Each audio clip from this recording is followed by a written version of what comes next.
Welcome back to another episode of Steaming Pie with Lauren and Tucker. I am Lauren. And I'm Tucker. And incest. Can it ever be done well in a narrative? Well, first off, thank you for putting in a narrative at the end of that because, can incest be done tastefully? Can it be done in any sort of way, both either in or out of a narrative? Can incest be done in a way that's tasteful? I'm going to go ahead and say yes, of course, in a narrative, because that's what you asked. Well, yeah, in a narrative. I think it can be done tastefully. I think that there is an avenue of, look, it's a movie, it's a TV show. You can do pretty much anything tastefully that you want, right? And the whole point, I imagine, is subversion is an overused word. So what's the word I'm looking for? It's meant to kind of jar you out of it's if it serves the narrative, it's probably done tastefully, right? Because it occurred to me the other day that there's one of those Reddit questions that's like, what's classy when rich people do it and trashy when poor people do it? And I think incest qualifies as that. I mean, you have entire royal dynasties that are made up of incestuous relations, but it's only bad if it's a couple of cousins in Alabama, and even then, it's only cousins. Yeah, the Habsburgs did worse. How bad did it get? What did they do? The inbreeding was just horrific. Mm-hmm. A lot of the birth defects that come with that deep incest. I think it was the Habsburgs. Yeah. Charles II, I believe, of Spain. I don't know if he was connected to the Habsburgs, although it's entirely likely that he was. His portraits are ugly. And that is what someone paid very well painted to make him look like a regal figure. His chin looks like it comes out further than he looks like a moon. He looks like that late night McDonald's guy. Moon Man. The moon? Yeah. Yeah, no, that's funny. Because on the one hand, the whole forbidden love, I think incest qualifies as that, which is doubly complicated by, I believe it's called the Westermarck effect, which is the response that people have to members of the opposite sex that they grew up beside. Mm-hmm. Their brain registers them as family and is like, whoop, don't do that. Don't do that. No. Yeah, it's got to be. Yeah, I guess it does override biology because there is a taboo. I believe it's a taboo even across species, right? For some reason I remember this documentary. It was about it was a National Geographic show, and it was about elephants, and there was this pack of elephants, and I'm pretty sure one of the elephants tried to do his aunt, and they ostracized him. It's like, no, you don't do that, right? Interesting. So, yeah, it seems as if that's genetically coded in some sort of way, which I guess, given enough time for evolution, if we see if inbreeding produces traits that make something that is less fit, then I mean, obviously it's going to die out, and at some point there will be a mutation in the cognitive structure of one's brain to be like, don't do that. Yes. One of my favorite playthroughs, I can't remember what the name of the game was, but it's kind of like Civilization. Mm-hmm. But basically you could try to conquer Europe, make your own dynasty, and someone set out specifically to make the most inbred family possible. They wanted the family tree to be a tumbleweed. And the different choices that they had to make, such as creating a church that allowed incest and breaking with the dominant religion of the time, the strategic marriages having to be, the calls having to come from within the house. And yeah, it produces undesirable traits, and it's so compelling. It confuses me, but it's so compelling. One of my favorite shows ever is about the weird sexual tension between step siblings, which doesn't technically count as incest, and they in fact bring that up. They basically are like, it doesn't count if we say no chromo, and it's compelling. And we're watching a show right now where it's a relationship between an aunt and her nephew. The Crown? Technically. No, Sorry. actually. Sorry. You would think. Mm. And it's just like, oh, it's so wrong, but it's so good. Mm-hmm. They look, it's so compelling. And it, like, we all overcome, like, our own Westermark effect, where we're like, yeah, you're related, but, like, one time can't hurt.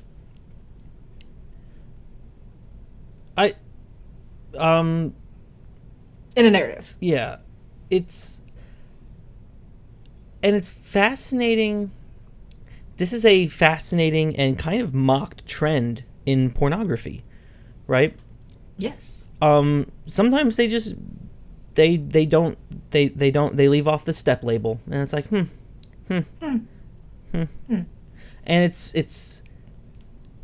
it's popular. Oh yeah. It's fascinating. Like, you know, the stepsister genre is incredibly popular. But yeah, even so, it's the market for that having been tapped such as it is, pun intended, it must reveal something else about the culture underneath. Something that's, and and this goes back to what I was saying earlier about genetics. If we did, in fact, if it was genetically selected out to avoid this behavior, how is that? That's an incredibly complicated behavior to genetically select. Yes. And I realize that there are complicated behaviors that are selected, like tool use. But this seems to be at a meta level higher than tool use. This is... I don't know. This is... And it's like, can you override that sort of thing? Obviously you can, but then how? Yes. After a while, if it had its way, would it completely evolve out? Because that is an incredibly complicated thing to code for. Oh, it is. Yeah. Because it's a combination of, like, specifically pursuing shared genetic traits. Because, I don't know, we technically have inbreeding with animals. People will inbreed animals because sometimes that's the only way you can produce, like, the purest breed. Mm-hmm. But that's not necessarily something that animals are pursuing. That's usually because someone else is orchestrating that. Yeah. There is, and then there's the I mean, I guess there's the opposite end of that, right? There's an episode of House where the punchline is they have these two people, boyfriend and girlfriend, have a very rare genetic disease. And there's no good reason for two unrelated people to have this genetic disease. It's so rare. Oh, no. Right? And it turns out they're half brother, half sister. Mm. And they start to freak out because it's like, oh my God, we've been doing it for months now. Years, actually, at this point. Oh, no. And so the setup was... they thought that the guy's father was racist and didn't want his son to be with a black woman. But no, it just turns out that he didn't want his son to be with this specific black woman because he never told anyone that he cheated on with their neighbor. So anyway, and then Dr. Eric Foreman explains, you're not actually brother and sister. You didn't get into fights in the back of the car. You didn't, it's like, yeah. Yes, and right, like if you, it's an incredibly rare genetic disease that is probably recessively expressed. This is, I mean, this is how inbreeding defects occur, right? What? Is that the point? Is that the end of the episode? And I'm pretty sure it was. It's like, what? I mean, You're a doctor, my really guy. family. Yeah. Well, because that's the danger that kids who are separated at birth have, is they don't have the Westermark effect telling them to stop. That's a very interesting. If it is indeed genetically coded, that is a very interesting blur between nature and nurture, because Yes. how could you know, right? Now, of course, the odds are so ridiculously small, right? It's 1 out of 7.5 billion, right? So it's it's possible that, I mean, it's always possible, but it's so unfathomably unlikely. And even if you do come across a family relation, it's so unfathomably likely that it's close enough that it matters. Like, what are you going to, seventh cousin 4 times removed? That's practically a different family tree altogether, right? It's, like, where is it not incest? Yeah. Like, I'm pretty sure, it's... And that's a very interesting question, because there are laws marked up about this. What actually qualifies as incest? I'm pretty sure that Alabama has very specific laws about this. Speaking not only of the stereotype of Sweet Home Alabama, but also, like, I mean, but let's be honest, the laws are written for reasons. So, like, does that law define a good enough demarcation between what qualifies and what doesn't?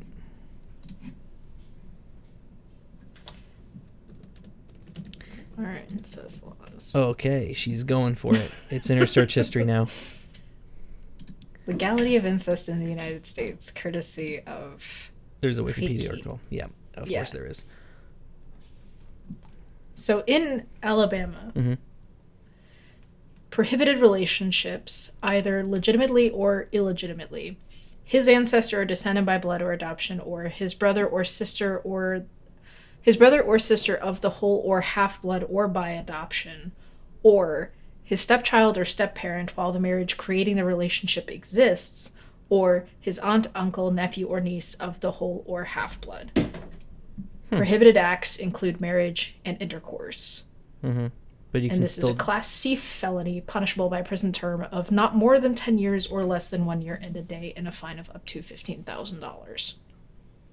Okay, but you can still wax their carrot if you're related. Is that not a Class C felony? You can distribute free literature. Oh, if it's not a Class C felony, and also just Class C. What's murder? Class A? What's between murder and incest, as defined by the state of Alabama? What's a Class B felony? What's classes of felonies? All right. Class 1 or Class A are generally heinous crimes and are penalized with the most severe prison terms and fines. Class A felony crimes include murder and first-degree intentional homicide. Okay. Class 2 or Class B felonies are serious crimes and penalties that can be severe as 60 years imprisonment. In some states, Class B felons can also face a life probation and fines up to $30,000. Crimes of this nature include manslaughter, conspiracy, kidnapping, and first-degree sexual assault. Okay. Class C crimes include second-degree sexual assault, kidnapping, arson, and robbery. And apparently incest. Yes. Class D felonies include vehicular homicide, child enticement, and solicitation of a child. These are crimes with fines up to $100,000 and a prison sentence of up to 25 years. Okay, so that's actually stating something very fascinating about the moral hierarchy of whatever states want to classify these acts as. Are you looking at Alabama specifically, or should I just start generalizing and hating on a whole bunch of states at once? So in Arizona, oh no, persons with degrees of consanguinity, which is just having kinship with another person, they don't specify the degrees, but they do specify between parents and children, including grandparents and grandchildren of every degree, between brothers and sisters of the one half as well as whole blood, and between uncles and nieces, aunts and nephews, and between first cousins. Exception: first cousins may marry if both are 65 years of age or older and can prove to a superior court judge in the state that one of the cousins is unable to reproduce. That's sweet. And it's only a class 4 felony. Okay, so this is a very interesting way to measure a state's morals, and this is completely subjective. But let's say let's say that Alabama puts forth what you first described as class A, B, C, D felony. Also, by the way, if any of these are violated, you can't vote. So we don't have people who are who are in incestuous relationships and are caught voting, which might warm your heart. But you can judge a state's morals by seeing where it slides in. Do you want to live in a state where rape is worse than incest, but incest is worse than child diddling? Yes. Okay. See, I would switch child diddling and incest. I would put incest down at D, pun intended, and I would bring child diddling up to C. Rape can stay at B, and murder can stay at A. So maybe the reason that incest is higher is because typically when children are abused, it is by people they are related to anyway. Well, then you get stung with both of them either way. Exactly. Right. I'm pretty sure if you can get charged for multiple felonies at once. It's not like it's a coupon deal. It's equal or greater value, right? Yeah. So you're gonna get stung with both of them either way, regardless of the order that they're in. But also keep in mind that child abuse is not necessarily constrained to family, where incest by definition Correct. is. Correct. So, yeah, no, I'm not saying that child abuse should be, it belongs in class D, but it's interesting how these things get classified, and I'm curious how many come after the fact. Who decides those things? Yeah, and it's not the courts that decide this. The courts just enforce the will of the law. So it's not like the kind of thing where you read a warning label on a package and you're like, I wonder what idiot made this rule, what made this warning sign necessary, what lawsuit yielded this. No, it had to come. These laws. So if these laws did come after the fact, after the first one, then that means one person got away with it. If the law was created as a reaction to something, right? But if it came before, which I would suggest that probably the murder one did, because that's the thing that people are. It's yeah. It doesn't feel icky to acknowledge murder is real. Yeah, right. But I'm pretty sure people are in agreement that it's not cool to murder people, right? It's pretty universally frowned upon. But is right something like that, because it's basically it's a commandment, but even before that, right? Even before that law was written only to codify the punishment of it, right? Yes. Because everyone knows, because the law doesn't really deal with morality, right? Not really. Right. There are definitely ethics and morals involved in executing the laws, but in the case of just murder, right? It's only written down such that it's so you can formalize the punishment and make it repeatable, and also as a deterrent. I'm trying to think of an example of a law that exists and I don't know. I'm what? Something that is not, for lack of a better word, a moral absolute. Right? Yeah. Like, what is something that they had to codify into law that is not a moral absolute, that it's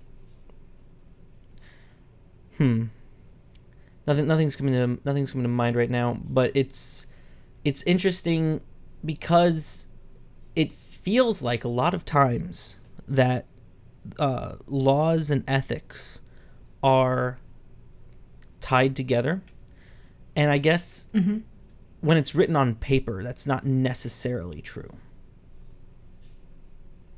Yes.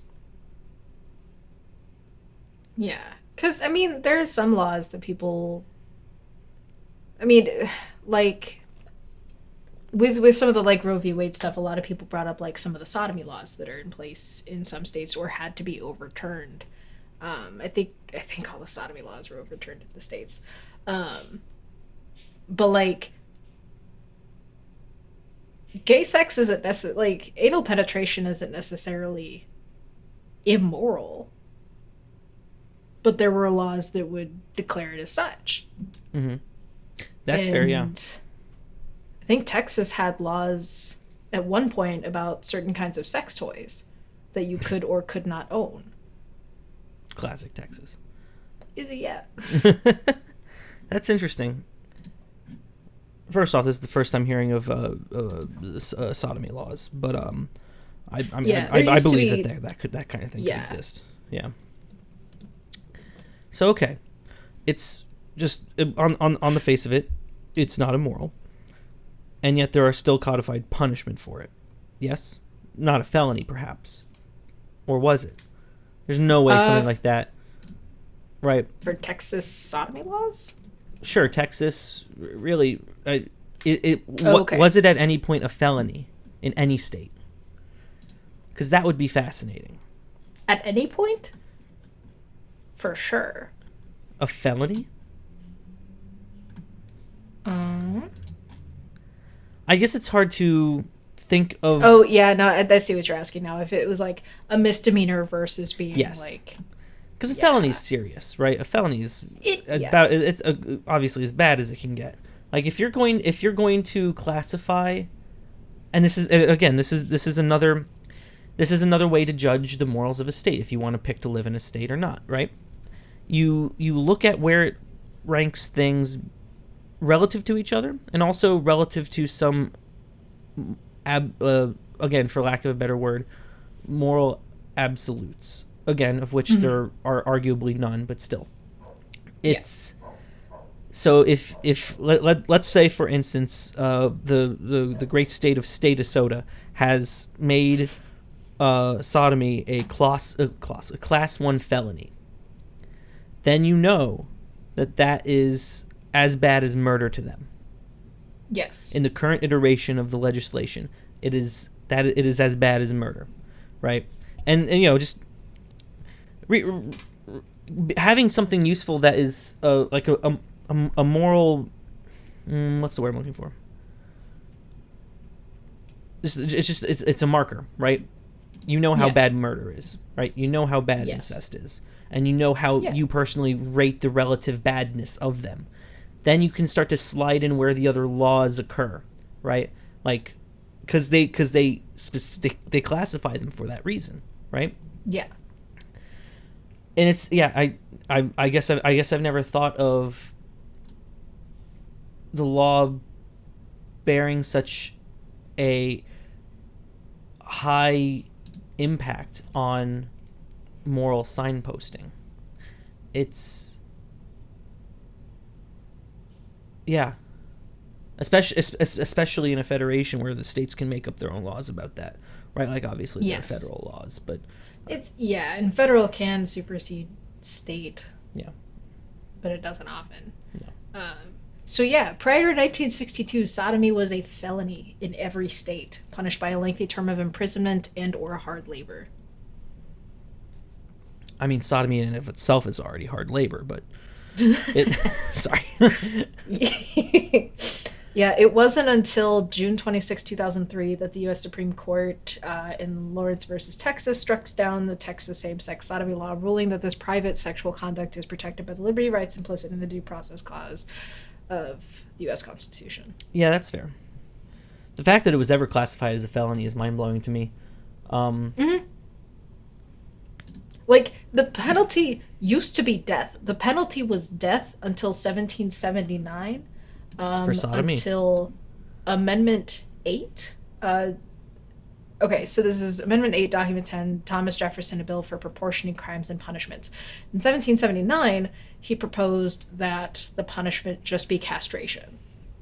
Because I'd rather death. That's... yeah. Huh. Okay, well, that's... Huh. Okay, but that's the 1700s. That's just how those people thought, right? Like, that's... Of course, yeah.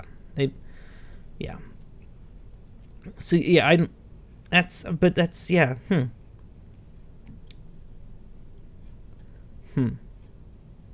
It's weird. It's weird that there's, like, state-by-state bylines and the way that that's defined.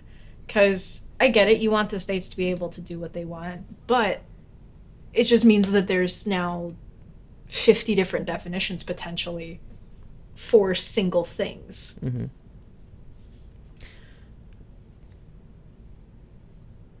Yes. I suppose the problem with laws dealing in moral relativism is that it's going to be the same problem as why we don't have a good railroad system.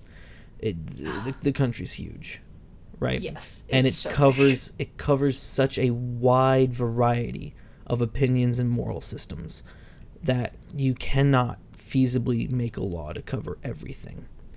And so,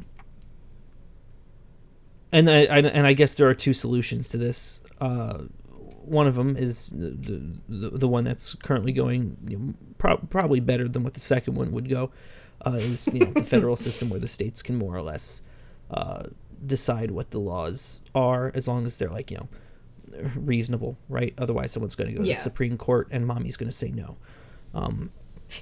The second one is complete libertarianism, where it's do what you want until someone gets hurt, which is it sounds nice when you keep it one sentence long like that, and then you start to think about it, and it's like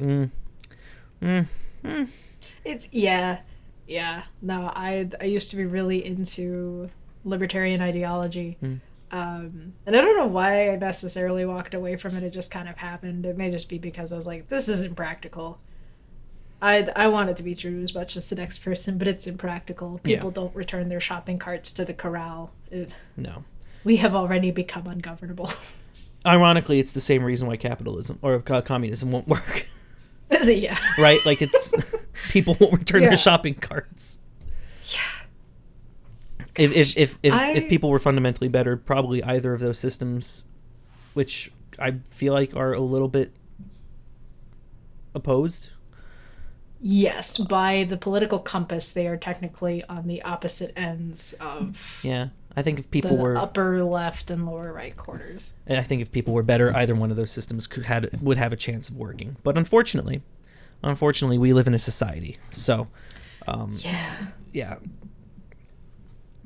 I did start watching a show where someone would lightly annoy people who didn't return their shopping carts. Mm-hmm. I enjoy it a great deal because it's fascinating to see how far people will dig their heels in to not return a shopping cart. Yeah, but look, I mean, so it's I hate people who don't return shopping carts. It's just inconvenient for everyone, right? Yeah. Especially if you leave it in a parking spot or right in the cross of a parking spot, so that you're basically bricking 4 parking spots, so someone has to get out of their car and move the shopping cart. And it's never an easy one to move. It's always got a bent wheel. But gotta be honest, Lauren, some parking lots are designed so poorly. Oh, they are. Just if you add a couple more cart corrals, I'll bet you people will be more likely to return their carts if it's close, right? Mm-hmm. Oh, yeah. And, I get it. If you have a small child, you cannot put the small child in the car, return the cart, and leave your child in the interim. Mm-hmm. I totally get that. Mm-hmm. But yeah, no, the grocery store we go to is almost like designed just for like driving up and getting your groceries, because there's no easy in and out for the carts to take. There aren't any corrals in the grocery store parking lot, I don't think. That's insane.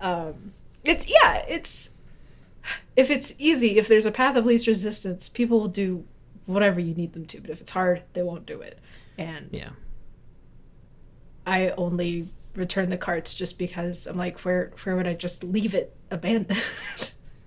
It's on a hill. It's gonna hit someone else's car. Yep. Yep. It's yeah. If you make something easy for someone, they're far more likely to do it. But they're not guaranteed, right? Oh no. And I feel like this was the idea behind single stream recycling. I've never in my life separated recyclables, and I think that has contributed to my willingness and even eagerness to recycle, right? Oh yeah. Plastic recycling is a scam, but I feel good recycling metal cans and paper. I love can recycling. Yeah, Cardboard recycling. I wish we used more of that and less plastic, because plastic just sucks just to use. It does. Yeah. Yeah. I went through a phase where I was trying to cut back on stuff, and so I thought I could like trick myself into thinking I was getting more for less by switching from like canned stuff to bottled. And I'm like, I don't want the plastic. Yeah. It tastes worse, Mm-hmm. and I don't want to deal with the plastic. Yeah. Do you? Because stuff used to come in glass, but shipping that got to be less cost effective because the amount of product you would lose because stuff would rattle together and break. Mm-hmm. Plastic doesn't break, but it also doesn't break down. Yeah. I feel like the answer is metal cans here, but I guess you can't really do that for everything either. Yeah. It's a shame. I don't know. Do you ever get a sense of satisfaction when you use a whole can of something in one recipe? Where you just open a can of vegetables or beans or something, and then just dump it all, and then that's the exact measurement you need. It's so fulfilling. I have never used less than a whole can of beans for something. Mm-hmm. The only one that bugs me is tomato paste, because tomato paste comes in impossibly small cans to begin with. Mm-hmm. Oh, you think they're too small? But then what the recipe calls for. Yeah. Well, they're already small, but then the portion that I need for the recipe is smaller still. It'll be just like a tablespoon, and there's only 3 tablespoons in the can. That's interesting. It's yeah. See, I always want like tomato sauce to be in the size of to be in cans the size of tomato paste, right? Because let's say I'm making one pizza. What am I going to do with the rest of the can? The cans are not resealable, which I think they should work on. They should work on resealable cans, and they would dethrone plastic. Oh, because in a heartbeat. Yeah, I mean, they kind of already have with glass, but I digress. Yeah, no, maybe it's like a reverse. And also reverse can opener. Reverse can opener. You would have to weld it shut, essentially. Yeah, plug it in, Mm-hmm. and it just heats the way through. I guess that could work. That I would buy an electric one of. Yes. Yeah. Because with can openers, I'm like, unless you have like mobility issues or arthritis, why are you buying an electric can opener? That's a good question. They're not that hard to open. Yeah. Yeah. Also, a lot. And I tried the method that I've seen some people use, where instead of digging into the top and having to like get a fork to scrape open the top so you don't cut yourself, of like opening from the side, where you cut off basically the entire lip of the can, which is fine. It just brings the surface that much closer. Like that extra millimeter of height makes a difference to keep all of that insulated and slap it all over everything. Yeah. And also, what is it with canned anything really. I feel like cans come in 14.9 ounces, which is just shy of what, 2 cups? Yes. Why? 16 ounces, please. I just want to open it, dump it, and go on my way. Is that a shrinkflation thing? I don't know. I don't ever remember. 15.9. I don't. It's, yeah. Because that was my thing when I would see like compilations of pictures demonstrating shrinkflation, and I'm like, how are you able to show the before and after? I don't take pictures of my groceries. I don't note the quantity on the bottom, which is what makes me a prime target for shrinkflation, because I don't think about it. Yep. Yeah. Speaking of shrinkflation, I am blown away. I never thought they would do this, but I'm incredibly surprised that Lyft brought back shared rides. I didn't think they would do it. Yeah. I really didn't think they would do it. Because I mean, what are you gonna do? Stop using Lyft? No. No, you get a. Take an Uber? No. I don't have the Uber app installed. I wonder if they brought it back too. They probably did. They probably brought it back because Yeah. For the past 2.5 years you couldn't, right? You had to get your own car, and it's like, okay, fine, I get it for now, but like, is it ever coming back, right? You've shrunk the size of the can. I don't mind sharing. I don't need to get from point A to point B that fast. There's just no easy way to do it with a bus or. Yeah. I just don't want to do it myself. Yeah. Well, last night I was trying to get up from downtown at 2 a.m, and if you know anything about the CTA, it's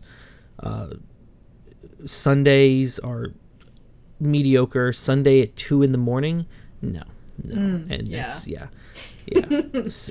So I looked at the app and I'm like, oh my god, there's a shared option. That blew me away. I thought that was never coming back. Yeah. Speaking of Lyft, this thought just occurred to me. An app or a service is targeted toward millennials when that app or service sends you an email reminding you to register to vote. Oh my gosh. I don't know if you've gotten any of these, but I'm pretty sure Lime just reminded me to register to vote. And it's That's so funny. It's like... and it's not the only one I've gotten. I've gotten several. Oh my goodness. Yeah. I don't know if I've had any subscription service tell me to register to vote. I haven't gotten one yet, but we're still pretty far out. We haven't had any major primaries yet. No. It's midterms coming up in November. That's probably why they're talking about it. And I guess they are assuming that it will take a while to register in some places. I don't know. Yeah. I recently got my Illinois driver's license, and my voter registration card came pretty quickly. It's like it's a piece of paper. It's not gonna. There's not a lot of overhead. Oh yeah. And when I was growing up, I was like, yeah, voting's not a big deal. You walk to the library and you hang out for 8 minutes, you vote and you go home. But where I grew up, there were only 8,000 people, and the number of people voting in my district was 50. Yeah.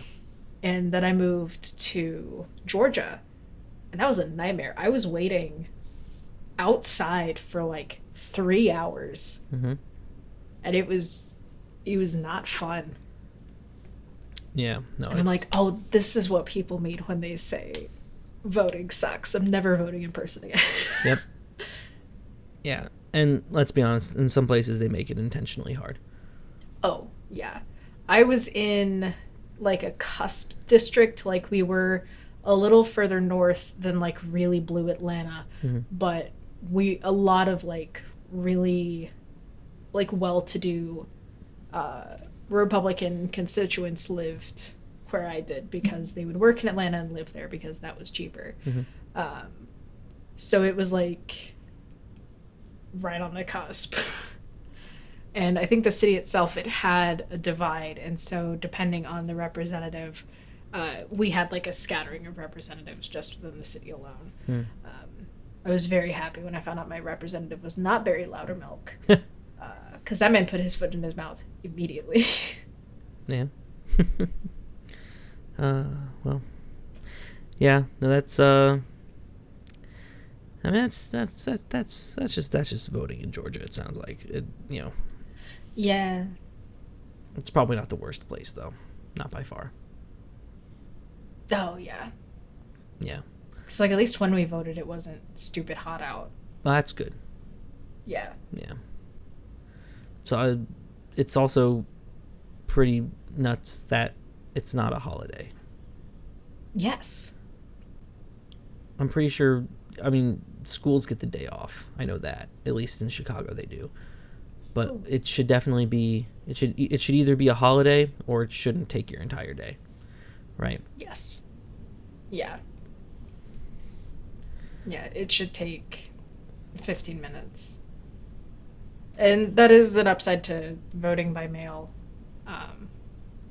But there's some things in just being an adult and trying to get all of your paperwork in order for anything when they don't tell you what they'll just send you automatically versus what you need to acquire for yourself. Mm-hmm. Whether that's like registering your car, getting your license updated. Like some of that information I got just from the way I vote, from all of the moving forms. But sometimes it's like, but I don't know what comes next. Yeah. People just have these things. Yeah, there's a lot of, I guess, things that you have to deal with, I don't know, some level of local government that are incredibly routine, but are still kind of opaque in how or why you have to do them. And that's just so dumb. Like, it's so dumb. Like, if you clearly outline the process, here's the things you need, here's what happens, and then the steps, that's really all you need to write up. That's it. Yeah. Right? Yeah. And I'm consistently blown away that it's hard to do things like that. Just, I mean, yeah. If you want people to, if you want people to do it right, you gotta tell them how to do it, right? Give them the path of least resistance. Yeah. Right. They'll return the carts if you put the corral. Yes. They'll register to vote if you just put the form in their mail. If lawn care services and landscaping businesses and realtors looking to sell my house can find my apartment address, having never interacted with anything that would indicate I'm into landscaping or that I own a home, I think the local government knows where I live. Oh, for sure. They can figure it out. For sure, yeah. No, this isn't a question of can they. It's a question of do they have the resources and do they have the processes. And usually the resource answer is no. Sure. Yeah, it's incredible how little of that kind of bureaucracy is automated. Right? But it's hard to I guess it's hard to automate certain things. Yes. Like I don't know if you can automate. Well, okay, for example, I don't know if you can automate going to the DMV. Let's say you need to get a license renewed. Oh, not even renewed. You can do that online now. Let's say you just moved into state and you need to get a license. And you want a real ID, so you need to bring a lot of proof that you are who you say you are. It's still just looked at by people, right? People look at it and they establish the authenticity based on like a hologram or something. But your passport has an ID on it, right? Your mail has your address on it. Your records are public. It's published by, the government that you own that your address is your address. So, I mean, they know. But I think there's just a disconnect with information. Yeah. And I'll be the first to admit, it's definitely gotten better. It's gotten much better over the years, Yeah. But when I went to the DMV, even after like a name change, like it didn't take the whole day. No. I think that's one of my favorite things about pandemic lifestyles that have changed is making an appointment and just Yeah. showing up for that 20-minute window. Mm-hmm. But yeah, they still had to have a human say, now your name on this says that, but your name on this says that. What's up with that? And like, well, the piece of paper that says name change. And I can't tell that to a robot. Yeah. That's true. That's true. Yeah, that's true. Some cases do need that human element.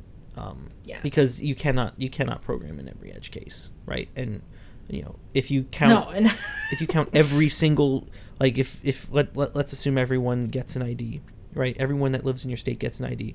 That's so many edge cases. It's so many. It's more edges than a circle. Like you can't account for all that. Mm-hmm. And yeah, as someone who deals with like edge cases and trying to make processes repeatable, I don't want to have to hard code everything for every time. It's too much babysitting. That's exactly what it is, babysitting. You're watching to see the next thing that will break, and then you have to go and make sure it never happens again. Then you have to watch and wait for the next thing to break. It's always just watching it, and that gets old fast. It always breaks. Mm-hmm. But with humans, you at least have you can catch it on an individual basis. But then bubbling up those process changes to something that would make the entire thing easier for everyone is then harder, because the shared experience is no longer a centralized system. It's multiple people with different experiences helping these people with these edge cases. And so, and I often wonder with, like, let's say call centers, right? Call centers sometimes, they'll say at the end of the thing, if you want to stick around for a short survey about how I did, feel free to, stick around. And you go through the automated survey, and they aggregate these things, and maybe you leave a note. Such and such was great, but it seemed like this task was incredibly hard for them to perform. Do you think if they get enough of them, they actually change the process? Because now you're skipping the reporting step. You're doing the reporting yourself. You're saying I had a lot of trouble doing this, and the person at the other end of the phone helping me was having a lot of trouble doing this. Instead of relying on the customer service agent, who is probably incredibly overwhelmed, but also at the same time possibly dealing with larger edge cases more frequently than because you just see it once. That's your edge case. They probably deal with it 10 times a day at that point, and it's probably across multiple agents if it's that common. I don't even know what I'm saying at this point, but it it's call centers are weird, and it's like a weird balance of, like, if there's a problem, you do need to say something, but at the same time, I don't really want to talk about it. I want to see if someone else has had this problem first, and I just want to, like, read the Stack Overflow questions for their problem. I want to read the Yahoo answers for their situation. I don't want to ask myself. It's the like dichotomy of, like, wanting to read the reviews but not wanting to leave one, and relying on the people who care enough to leave a review, who care enough to fix a problem to kind of carry the day. Well, in that case, you're going to run into confirmation bias? No, that's not what it is. What's the bias from reading reviews? What's that one called? Because you're only going to leave a review if you were blown away or you had a very bad experience. What's the name? Well, it's not confirmation bias. It's,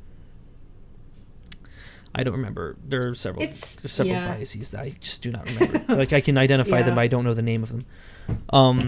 But yeah, you're never going to leave an average review. Like, this place was good.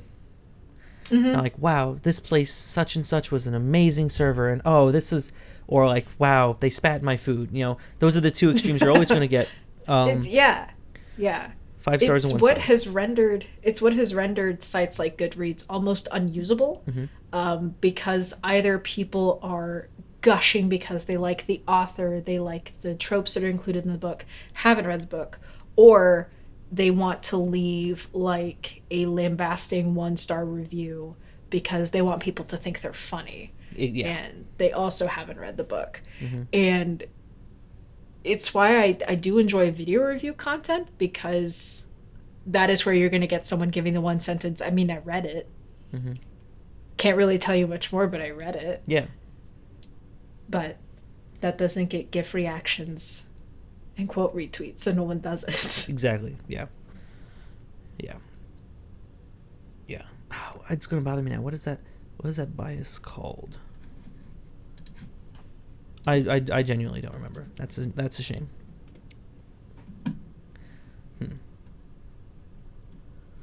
Is it? There's also the bias. There's a bias in polls. It's probably the same bias that. That you go with what everyone else before you went with? No, it's the one where you'll only participate in the poll if you have a strong opinion, right? Like, if you're conducting a phone poll, you're only getting the responses from the people who didn't hang up on you. That's that bias. Yeah. I cannot remember what it's called, but it... Yeah. It's actually, now I think about it, that is probably the same one as the review one. You only share something if you have a strong opinion about it. Mm-hmm. Yeah. Because, there's things like false consensus effect. Mm-hmm. But that one's more about behavior. Interesting. Yeah. Yeah. Oh, bandwagon effect. That's... Describe it. Well, that's adopting certain behavior styles or attitudes simply because others are doing so. Right, that's the one you described. Yes. Which is a thing I'm trying to check. Oh, sure. Because, like, She-Hulk came out. Mm-hmm. And it looks bad. It looks bad. The trailer is like they watched the SNL sketch about Black Widow and did that, but unironically. But then I watched, like, a compilation of lines, and I'm like, this is... Okay. Like, it's still average, but I don't hate it. The hate is not as warranted as I thought it would be. Yeah. Yeah. Yeah. It's... And it's interesting to see, because a lot of people will hop on bandwagons, and then it'll suddenly be cool to dissent from that bandwagon. Oh yeah, it will be. I think one of the top Letterboxd reviews is for Everything Everywhere All at Once. Is I'm going to enjoy this now before film Twitter starts to find reasons to hate it. And it's like, yeah, people sometimes just want to be contrarian, which I guess combats. I guess it doesn't combat the that bias with the bandwagon effect, but it kind of runs parallel to and in the opposite direction of the like you're just dissenting to be cool, right? Yes. Yeah, I don't know, and it's fascinating because if you have a separate opinion, it kind of accidentally makes you sound smarter for some reason. Right? Like, do you get that sense? Because I definitely have that when I watch reviews for things that are really highly acclaimed, and it's not the reviews from people who are deciding to hate it, but the people who are like, let's just talk about it for 3 hours. Mm-hmm.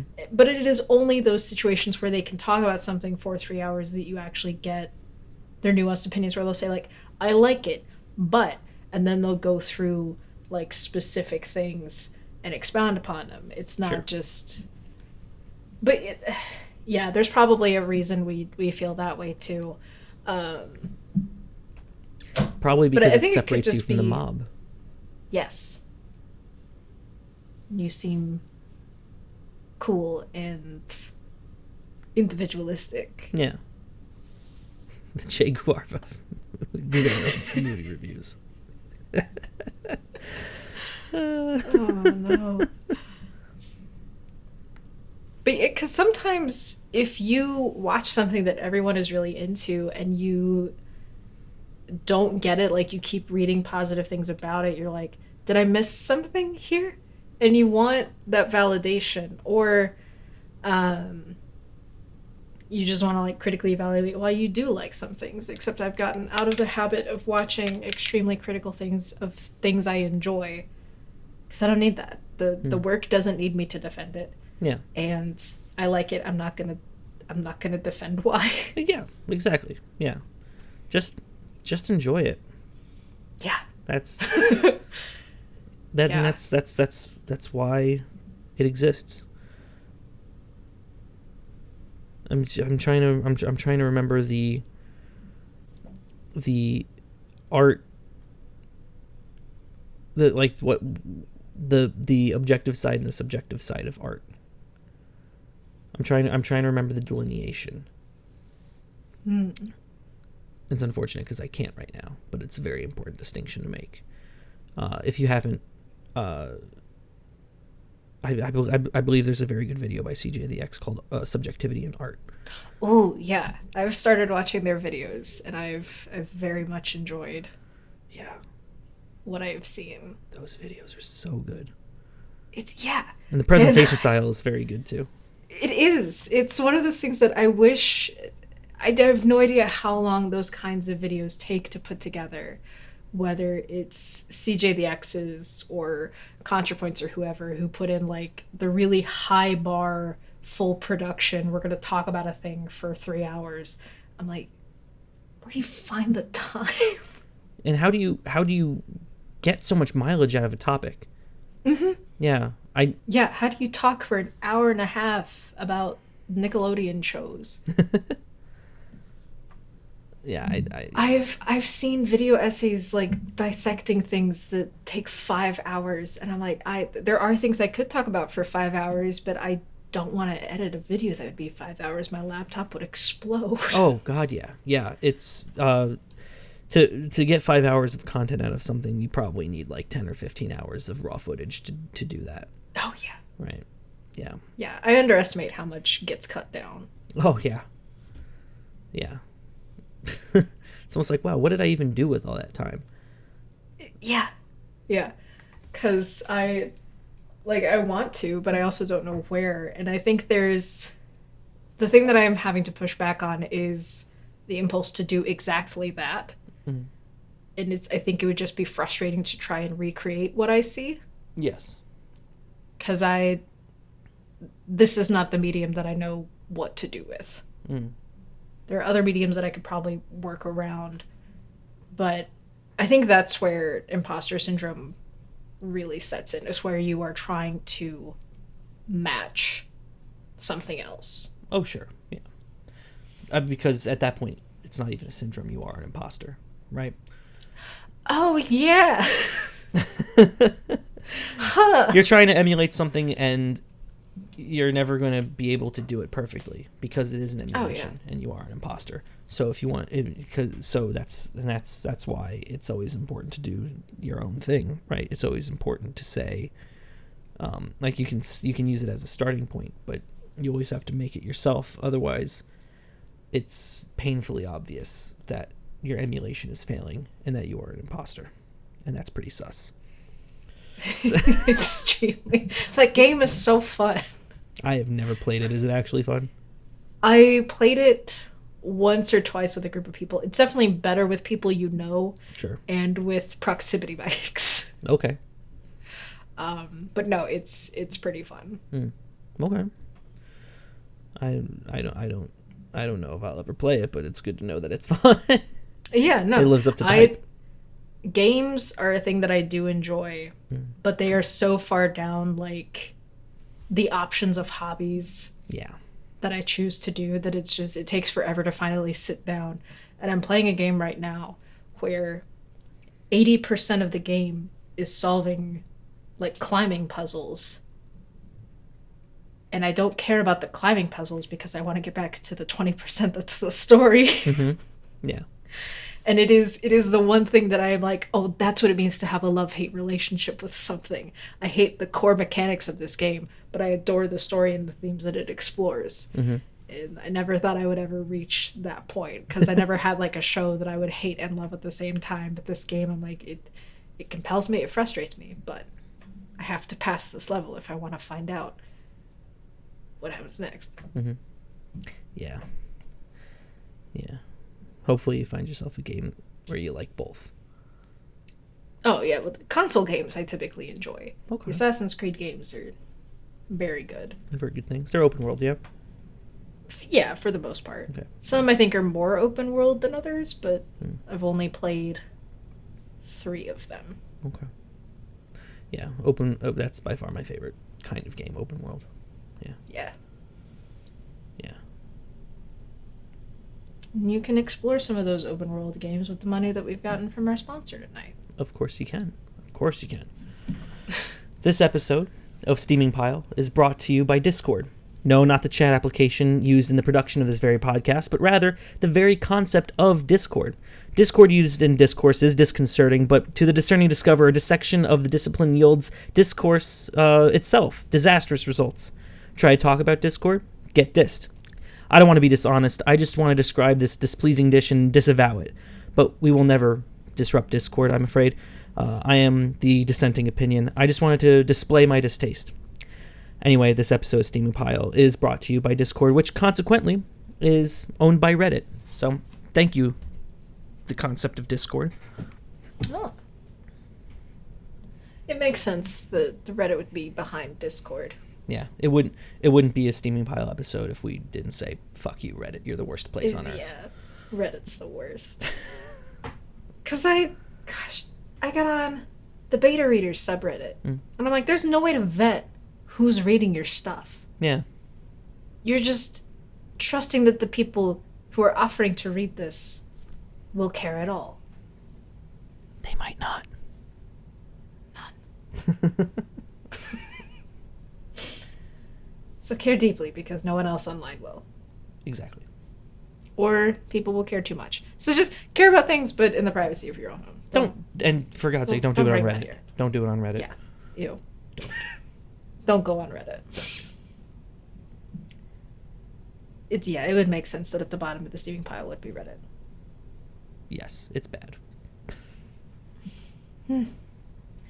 This has been Steaming Pile with Lauren and Tucker. I've been Lauren. And I have been Tucker. And we will see you all next time.